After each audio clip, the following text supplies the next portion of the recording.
Hi, everybody. Thank you so much if you're watching this. And my apologies that it has to be a pre-recorded thing.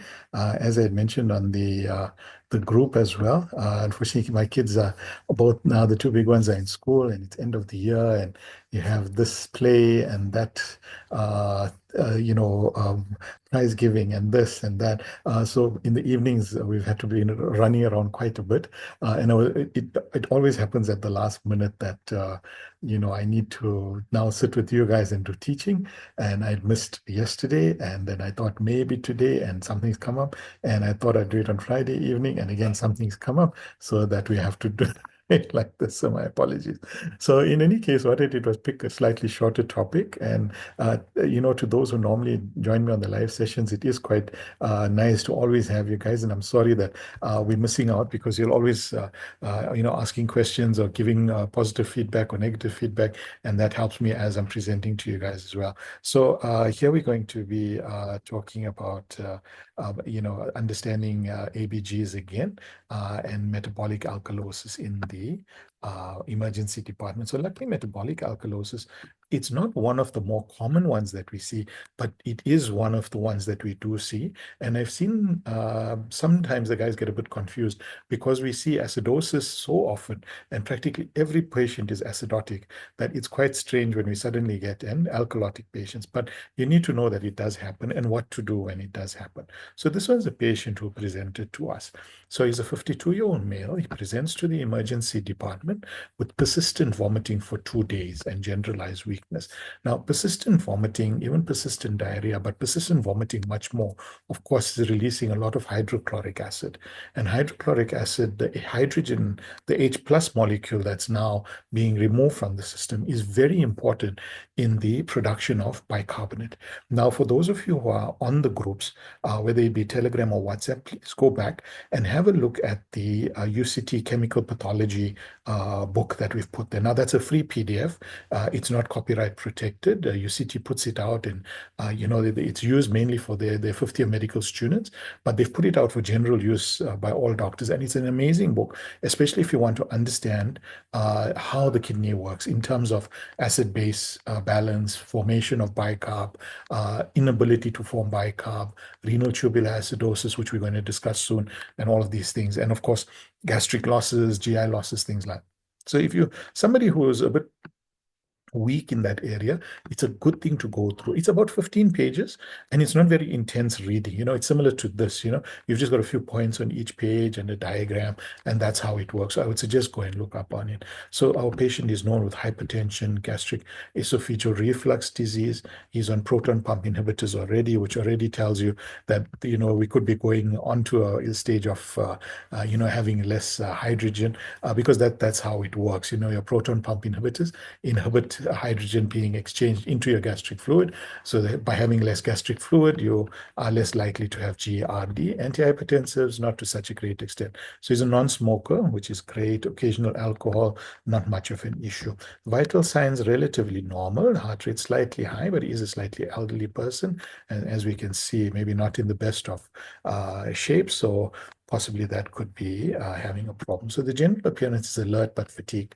And this is a very common finding, or not, let's say, not a common finding. Fatigue is a common finding in alkalosis. The patient is somewhat confused, a little bit fatigued. They're not as alert as they should be as it's getting worse. And if it really gets to an extreme point, which is rare, but if it does get to that, patient can even go into a comatose or non-responsive situation, especially if they have severe renal impairment, or gastric, or they're losing via the GI to a great extent. It can happen. The abdomen was non-tender, no distension, no active bowel sounds. Okay, so here's our ABG.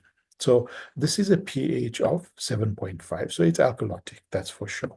Our PaCO2 is 6, so he is voluntarily dropping his, voluntarily keeping his CO2 in to try and increase the acid that's there. So not to a great extent, but it is just above normal. So that's why he's hypoventilating. And as you can see, your bicarb is elevated, and this is also leading to the alkalosis. Your PA2 doesn't make such a big difference. So the question is, if you do get a patient like this, what are you expecting and how are you going to treat this patient? So the main causes are loss of gastric acid, so persistent vomiting, nasogastric suctioning, which is something that we do as well. So if you're doing your ICU rotations, remember this is an important thing because we often have our patients on nasogastric tubes. We're often suctioning, so you need to know. All right. So renal bicarb retention, so diuretic use, loop or thiazide diuretics can cause this, but it's not common that you'll find the patient symptomatic because of loop diuretics or thiazide diuretics, but it's something to keep in mind if your patient is already alkalotic.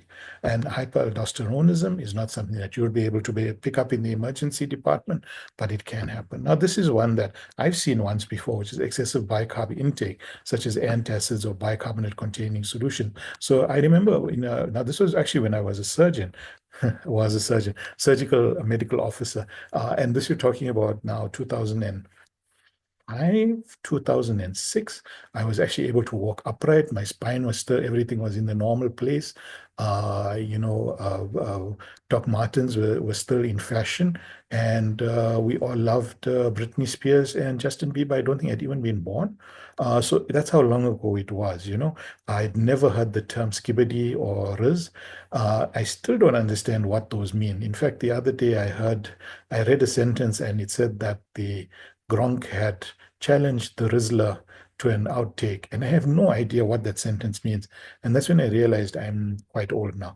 But in any case, that's how long ago it was that I saw this patient, elderly gentleman who had a bit of a problem with reflux and would take Rennie's tablets and would just take Rennie's tablets. And he had them like 5, 6, 7 times a day. They had actually formed a lump in the stomach as well. So, they coalesced a bit in the stomach, but they had also caused it to become quite alkalotic. And I remember him coming in because he had a bit of gastric obstruction, but also because he was alkalotic. And being in surgery, the emergency guys, although in those days we didn't have emergency medicine, you just had a casualty officer. The casualty officer then called us because there was evidence of obstruction and they could see something on the abdominal x-ray, and we found him to be alkalotic. It was always a very strange case, and one that I remember we discussed in the department for quite some time. We talked about things that could cause gastric obstruction, such as Disprin, Rennies. There were a few others that, also these tablets that just coalesce in the tummy, and especially for patients who have been on proton pump inhibitors, because they're unable to break down tablets, they sometimes even can get coalescence of tablets that are not necessarily associated with coalescence in the stomach. So just an aside over there. All right. So what are the symptoms? So weakness and fatigue are the most common symptoms of alkalosis. Muscle cramps and spasms do come, but they tend to be basically, as we're going down this list, these are the symptoms go from most common to least common. So weakness and fatigue first, then muscle cramps or spasms, confusion and irritability. In fact, when your patient is at this stage, that's quite scary because it's very hard to get to this stage without a large amount of bicarbonate intake or the patient having been vomiting for a very, very long time. So this is not something that you will commonly see. But if you've got a patient in hospital, for example, who's on an NG tube, who's bringing out and bringing out and bringing out, and they suddenly become confused and irritable, you need to start getting this patient ready because they may well need assistance in terms of ventilation and the treatment of the alkalosis, actually. Then, of course, they get hyperventilation, which is compensatory. So they tend to have bradypnea, and things like that. And then some of the clinical signs, hypokalemia and volume depletion, orthostatic hypotension can also present as well. I've never seen a patient go that far, but it's just to understand, and something I'd read while going up for the I also do a bit of reading before I prepare this for you also. I remember just reading about the hypokalemia is actually more associated with the GI losses, especially if you have combined upper and lower GI losses. The hypokalemia can be quite bad. And the arrhythmia may not be the presenting symptom. It's the muscle, calcium is also lost and magnesium. So you can have muscle cramps and then arrhythmias. So it's just something to keep an eye out for. The volume depletion, I can't remember remember what I think it had to do with vascular dilation, vasodilation, but I'll just go back and check on that and let's just see.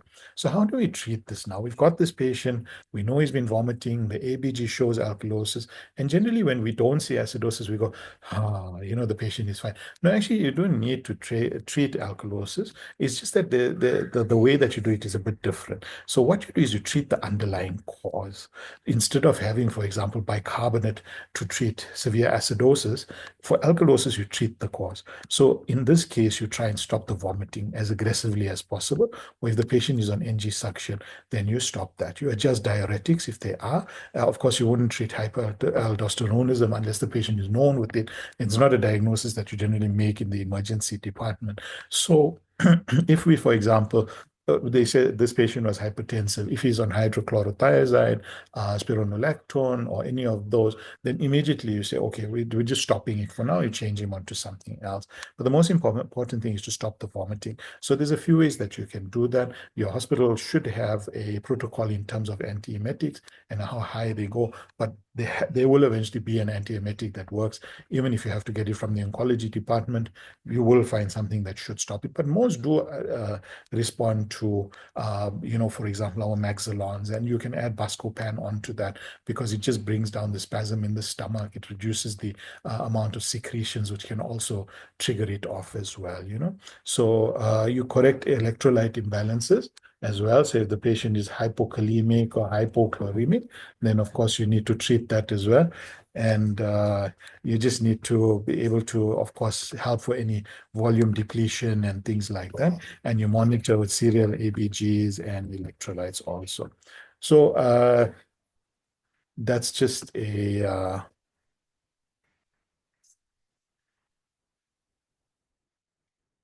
sorry about that. Let me just get back to where we were. Okay, and sorry about that. It's just a little one just in the room as well. Yeah, so as I was saying, so that's just a joke to finish off. And yes, you want to say hello to everybody? What? Say hello. Hello. Okay. Nobody's talking. No. You're happy you said hello to everybody. Yeah. Okay. That's my little one. 3.5 years old now. So anyway, this is something we all do, I think. But the most important takeaway from this, of course, is, how do you treat and identification. So the most important thing is your ABG and look for causes and try and stop those. And like I say, it's not something that you're going to see very often, but it is something that you may see, or it's something that you may consider in a patient like this, who's weak, having muscle cramps and confused, and maybe is on a nasogastric tube in your ward, whichever ward you may be in. And, of course, a patient comes with GI symptoms, it is something that you need to worry about. But they generally respond quite quickly to fluids. And, once you've stopped, for example, let's say in his case, you stop the PPI for a little while, you stop the vomiting, you get fluids into the patient, they tend to resolve quite quickly. And it's very rare to have a patient demise from this as well. Okay, so like I say, my apologies that it had to be pre-recorded, but I still hope everybody enjoyed it and I hope everybody learned something from it. So thank you so much. I'm going to stop the recording now and hopefully we'll meet again soon. Thank you. Bye.